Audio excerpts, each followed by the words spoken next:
Standard Chartered's outlook for the second half of this year is forecasting a volatile environment for investors. Yeah, the bank is basically expecting the US dollar to weaken over the next 6 to 12 months.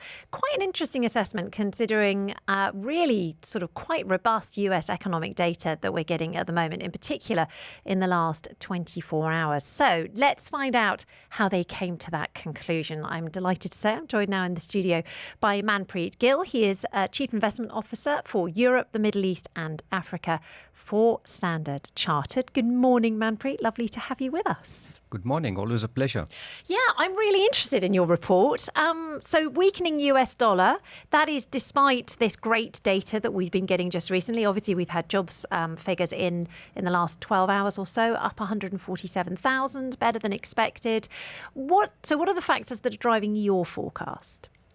Well, it's a great question because we agree with you. Some of the data is robust and that's where it can get confusing for currencies sometimes. But the key really sits in the relative rather than absolute view. Now, normally, we'd look at the differences in interest rates and say, look, if the Fed's going to cut rates in the second half of the year, as we think they still can, that should point to a slightly weaker dollar. But today we also have the pressure from trade uncertainty, US policy uncertainty, and we think all of that has already started to put a bit of pressure on the dollar, but we do think there's more to come as we go through the rest of the second half. So you still think we might get a rate cut this year? Because that's all I care about. Anyone with a loan, that's all they really care about. Absolutely. And no, we think the Fed's sort of, just waiting to see how the growth data, the employment data balances with inflation. But I think inflation is really the key. I think if we avoid, some of the worst case scenarios on inflation, I think that's what really opens up the room for the Fed to cut rates. We think, later this year will be the next cut. Okay. I'm really interested in your position on local currency bonds as well. You've upgraded them in your report. Why now? Well, it feeds through from our view on the dollar. We were asking ourselves, saying, look, in a portfolio that tends to own a lot of US assets, particularly in bonds where a lot are denominated in dollar or dollar-linked currencies, how do we add a little bit of a tilt to non-dollar currencies? And the interesting thing about EM is, of course, they're not in dollars. So usually that should be a support if the dollar indeed continues to stay weak. But what's also interesting about EM or emerging markets is that unlike the US, we're not seeing as much inflation pressure, which means you can not only earn the yield, but central banks actually can cut rates more. Indeed, many of them already are. So as a bond investor, that's actually a great combination from three different drivers of returns. Okay, let's talk about another asset class, global equities. You are continuing to hold your overweight stance on those. What's your thinking there? Well, it circles back to the strong data where we started today. So strong data is good for earnings, and that's great for equities. But I think what's interesting also is that periods of dollar weakness tend to be a great environment for stocks as well. And when you put those together, in our view, that growth can still do reasonably well. That's why we're staying quite positive on equities. I think the real trick, though, in second half is going to be thinking more about regions, because the last couple of years, indeed the last decade, US equities have really been the place to be. But when you go into periods of a weak dollar, actually non-US equities can do really well as well. So we've been thinking much more about US, but also what else. And Asia ex-Japan equities is really where, our top rank market for the second half of this year. Okay, I'd like to pick your mind or pick your brain on alternative investments as well. In particular, gold. Gold's been really interesting recently. Safe haven, obviously. And my goodness me, we've seen the price go up as a consequence. Indeed, and it's been an incredible run since 2022. I mean, I remember debating whether we'd go above $2,100 or not, and look where we are. Look, we think we're in a bit of a consolidation phase, so we think it's still something we'd own, but perhaps slightly more muted price expectations before the next sort of jump higher. But to your point, it's a great diversifier at a point where bonds are not doing that job as well in a portfolio. So yes, we still think it's what we call a solid core holding. We think it should be part of every portfolio, and we still think prices have room to run a little higher. We just need to be a little patient and get past this period of consolidation. What about alternative investments? I'm always surprised at what that covers because quite a lot of them seem fairly established investments. That's in fact another great question, because alternatives are almost like an everything else bucket that encompasses everything from more liquid strategies like hedge funds to more private market strategies. So there can be a lot of things in there.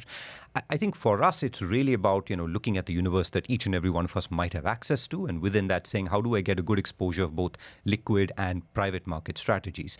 The big picture goal here is really to say, how do I get a bit more diversification, right? Because equities is where we expect to make the most returns, but we expect some volatility on the way. And if bonds are not providing that buffer, we know gold provides a buffer. And the lesson from 2022 is that alternatives have provided a great buffer. So it's not about that being center stage in portfolios, but we do think adding a little bit adds a tremendous amount of value, not only in terms of returns, but also just introducing those buffers into a portfolio.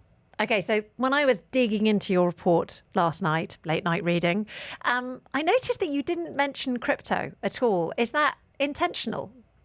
Indeed, it's not something we consider at the moment as part of our core asset allocation. I mean, we know the last few years it's still quite a volatile asset, but a really interesting one as well.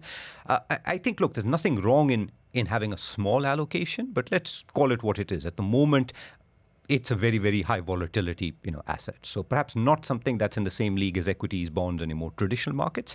But if it's a really small allocation, which is perhaps in the more opportunistic trading, more speculative side of a portfolio, nothing wrong in that. Just be prepared for much, much more volatility than you're used to in an equity or a bond.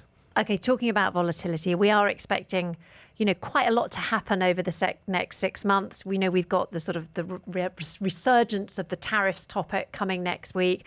And with US President Trump in the White House, nothing's ever certain, let's be honest. So how should Middle East investors, how should people driving to work right now sort of balance that search for value while sort of riding the wave of volatility? So I think the number one is think about how you can get and stay invested. I think the real risk today is sitting in cash, and particularly if it's in dollar or dollar-linked cash, right? Because that's earning a low return and not providing any protection if the currency gets even a little bit weaker within its usual cycle. And that can be domestic assets within the region, within the UAE. It can be adding exposure to international assets, which, as we know, is incredibly easy to do here. So that's number one, and a conversation worth sort of talking to your own, wealth advisor, however you do that. I think the second thing is really to be prepared to use the volatility over the coming months, weeks and months. Now, next week proves to be interesting. And I think the lesson we've learned through the first half of the year is that volatility can strike with very little warning. But I think in every bout of volatility, the key is to just zoom out, take a bit of perspective and say, look, is this volatility something that really changes course, or is this something that's an opportunity for me to really jump in and make that investment decision? For us, we're really looking at any volatility as a second, but really trying to say, get invested, get diversified. That provides exposure to a lot of things we've spoken about today. Manpreet Gill, thank you very much indeed. Fantastic advice. Really appreciate it. Chief Investment Officer for Europe, the Middle East and Africa for Standard Chartered. And of course, it is the 9th of July next week that we've got our eye on. That is the day that Trump's tariffs will come back in the headlines.